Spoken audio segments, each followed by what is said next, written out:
This video is brought to you by Devout Decals, makers of reusable Catholic art for your home altar, your bedroom, and your home classroom.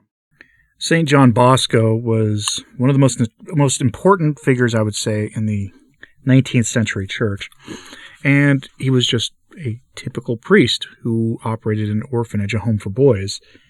And he was prone to having mystical experiences, usually in the form of prophetic dreams.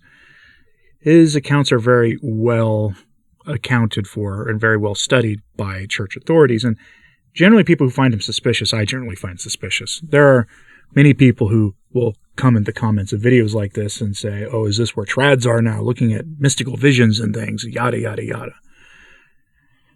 I suspect people like that have more faith in materialism than they do in the supernatural, but today we're going to go over the vision of St. John Bosco, his famous vision of roses and thorns, which I would suggest paying close attention to. I have already told you of several things I saw in a dream. From them you can infer how much Our Lady loves and helps us. But now that we are all together alone, I am going to tell you, not just another dream, but something that Our Lady herself graciously showed me. I am doing this that each of us may be convinced that it is Our Lady herself who wants our congregation. This should spur us to work ever harder for God's greater glory. She wants us to place all our trust in her. I am taking you into confidence. Please do not mention what I tell you to anyone else in this house or to outsiders, lest you give evil tongues occasion to wag.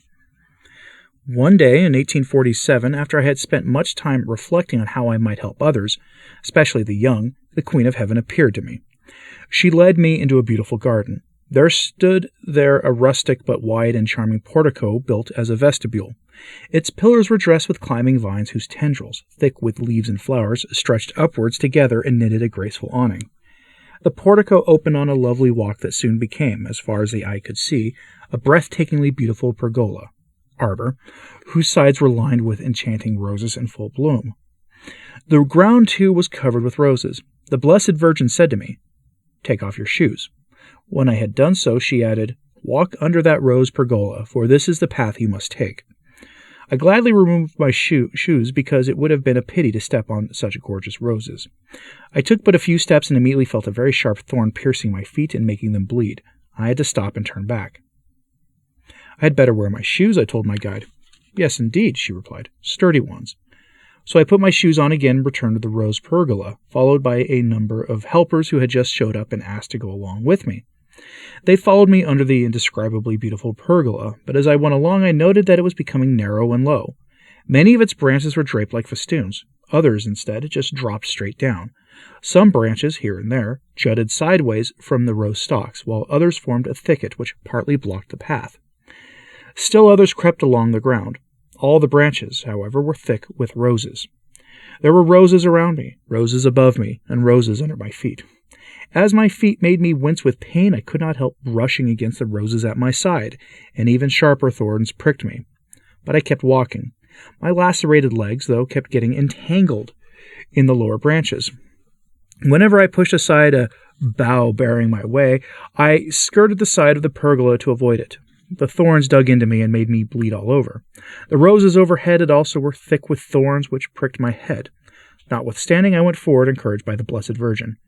Now and then, however, some sharper thorns pierced me more than others and caused greater pain. Meanwhile, those who were watching me walk under that bower, and they were a crowd, passed comments such as, "How lucky Don Bosco is.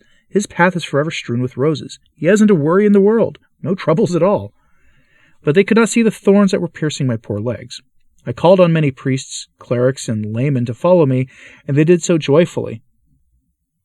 As an aside here, when he says clerics, he means members of the Salesian Society training to be priests. So these, you can think of them basically as seminarians or perhaps people in the transitional diaconate at the time. And they did so joyfully, enthralled by the beauty of the flowers. When, however, they discovered that they had to walk over sharp thorns and that there was no way to avoid them, they loudly began complaining, "We have been fooled." I answered, "If you are out for a nice time, you had better go back. If not, follow me." Many turned back. After going on for a while, I turned to look at my followers. You cannot imagine how I felt when I saw that some had disappeared and others had already turned back and were walking away. I went after them and called them back, but it was useless. They would not even listen to me. Then I broke into tears and wept unrestrainedly as I asked myself, must I walk this painful path all alone? But I was soon comforted. I saw a group of priests, clerics, and laymen coming towards me. Here we are, they said. We are all yours and ready to follow you. So I led them forward. Only a few lost heart and quit. Most of them followed me through. After walking the whole length of the pergola, I found myself in another enchanting garden, and my few followers gathered around me. But they were exhausted, ragged and bleeding, but a cool breeze healed them.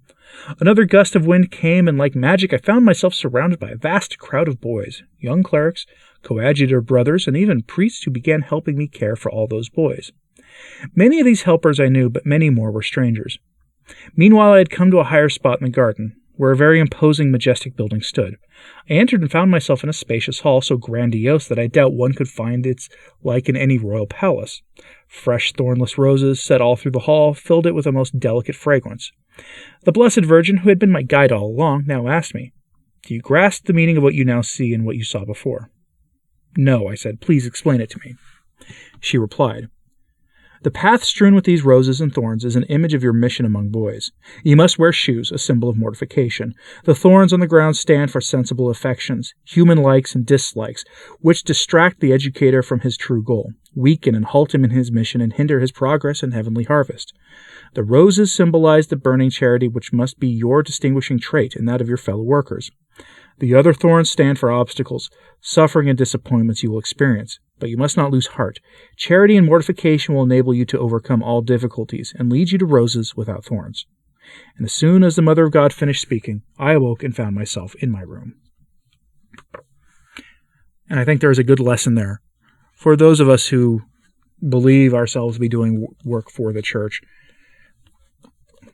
that it is easy to be distracted by the likes and loves of the world, the likes and loves of other people, when we are on a true mission. That this mission, whatever it is for each of us, can be very difficult, even if it looks easy from the outside. Try to remember that the next time perhaps you see a Catholic with some kind of public following on social media saying some really weird things.